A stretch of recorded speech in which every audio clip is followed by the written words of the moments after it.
Ma ciao a tutti amici da Napoli l'87. Prima di iniziare con il video vi invito a lasciare un bel pollice alto per sostenere il canale e ad iscrivervi al canale qualora siete nuovi. Allora partiamo con la terza giornata di Serie A, i pronostici di Napoliello e Ciucciarelli in compagnia del nostro Ciucciarello. Iniziamo subito ragazzi con la prima partita di domani, Empoli-Venezia. Cosa ci andiamo a mettere, Ciucciarello? Ragazzi, questa partita non l'ho voluta giocare, però il pronostico ve lo do lo stesso.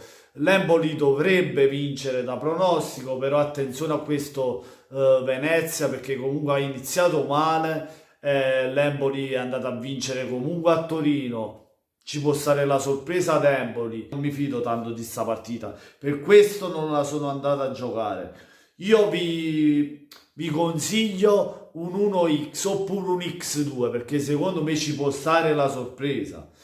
Andiamo a quella delle 18 che sarebbe il nostro Napoli contro la Juventus. Però io che faccio in questo caso quando c'è il Napoli oppure quando c'è l'avversaria, la numero 1 del Napoli, cioè la Juventus, la vado a mettere a ultima. E così Napoli-Juventus, che sono proprio nella stessa partita, ve lo dirò all'ultimo. La saltiamo, andiamo alla partita serale, il posticipo di sabato sera, troviamo Atalanta-Fiorentina. Ciucciari, cosa ci mettiamo ad Atalanta-Fiorentina? Ovviamente l'uno dei bergamaschi, non me ne voglia la Fiorentina che nonostante un'ottima squadra quest'anno si è rinforzata bene con Nico Gonzalez e altri giocatori, però ritengo sempre l'Atalanta superiore, ha qualcosa in più, ha una rosa più completa rispetto ai Viola e mi sento di giocare l'uno dell'Atalanta perché comunque viene da un passo falso con il Bologna e non può sbagliare ancora. C'era con la Fiorentina 1.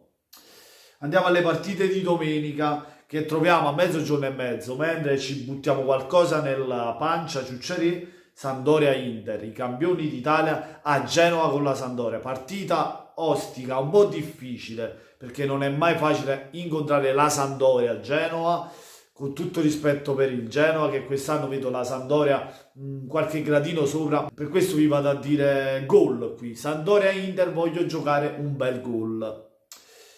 Cagliari-Genoa alle 15. Qui ci voglio rischiare l'uno del Cagliari. Secondo me i sardi andranno a vincere la prima partita in casa. Spezia-Udinese alle 15. Anch'essa qui ci vado a giocare x2. Secondo me lo Spezia non riuscirà a vincere con l'Udinese, ma l'Udinese continuerà nella sua striscia positiva, perché mi sembra la prima l'ha pareggiata con la Juventus, la seconda l'ha vinta, anche questa secondo me non perderà con lo Spezia, o si prenderà un pareggio o addirittura andrà a vincere alla Spezia. Per questo vi dico x2. Poi se volete rischiare giocateci anche un duo secco, che è quotato a 2,30.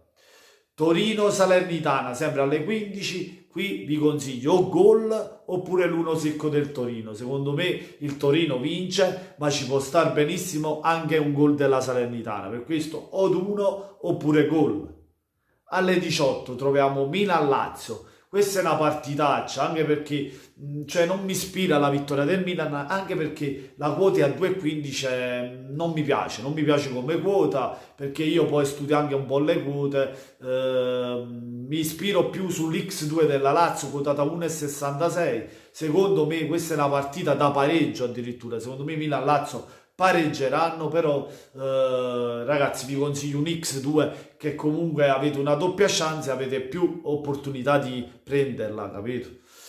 Andiamo alla partita, al posticipo di domenica sera che troviamo Roma-Sassuolo, due belle squadre al confronto, però la Roma è superiore e secondo me la Roma avrà la meglio, vince la Roma. Non voglio rischiare gol perché comunque è sempre difficile per il Sassuolo far gol alla Roma, ci può stare, però io non voglio rischiare il gol e vado sul sicuro, almeno sulla carta, l'uno della Roma. Lunedì c'è la partita di lunedì, però non gioco mai lunedì, e anche questa ve la voglio dare. Bologna-Verona, ecco qui andrei a giocare un bel gol. E alla fine chi abbiamo rimasto, ragazzi?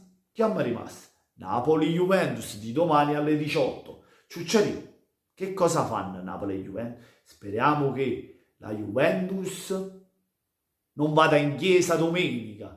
Speriamo che Allegri il giorno dopo è triste. Speriamo che non si ruba la partita i juventini. e non danno il rigorino per lo Juventino per farlo vincere. Speriamo che il nostro Napoli vince e va a più 8 e lo Juventino lunedì va a fatica con il cappotto, perché poi fa freddo assai a meno 8. Alla fine ragazzi, che possiamo dare a questo Napoli-Juventus? Partita difficile, perché comunque la Juventus è sempre la Juventus. Ragazzi, nonostante 2 passi falsi, non è mai facile giocare con la Juventus. Siamo obiettivi e per questo non voglio rischiare l'1 del Napoli perché è difficile, ma così come il 2 della Juve. Anche qui ci potrebbe stare un pareggio, io spero che il mio Napoli vinca ovviamente, ma ci può stare il pareggio o addirittura ragazzi andate a giocare gol, perché un gollettino per parte ci può stare. Per questo vi dico gol, ho messo gol io ragazzi. E niente, vi vado a rielencare tutte le partite una per una, Empoli-Venezia 1x oppure x2, Napoli-Juventus appunto gol, Atalanta-Fiorentina 1, Sampdoria-Inter gol, Cagliari-Genoa 1, Spezia-Udinese x2 oppure 2 se volete rischiare, Torino-Salernitana 1 oppure gol, Milan-Lazio x2, Roma-Sassuolo 1 e Bologna-Verona 1 oppure gol. Questi sono i pronostici. Giocate moderatamente ragazzi, non spendete tutto i soldi che ti dà la banca, la posta, non vi venite a casa, non vi venite a suocera, a moglie, ma raccomando, giocate moderatamente.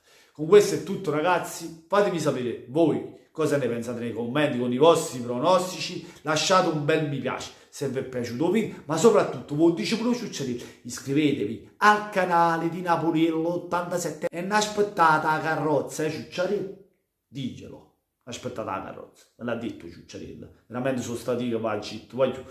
E niente, con questo è tutto, buonanotte a tutti amici, da Napoliello e Ciucciarello e come sempre voglio forza Napoli!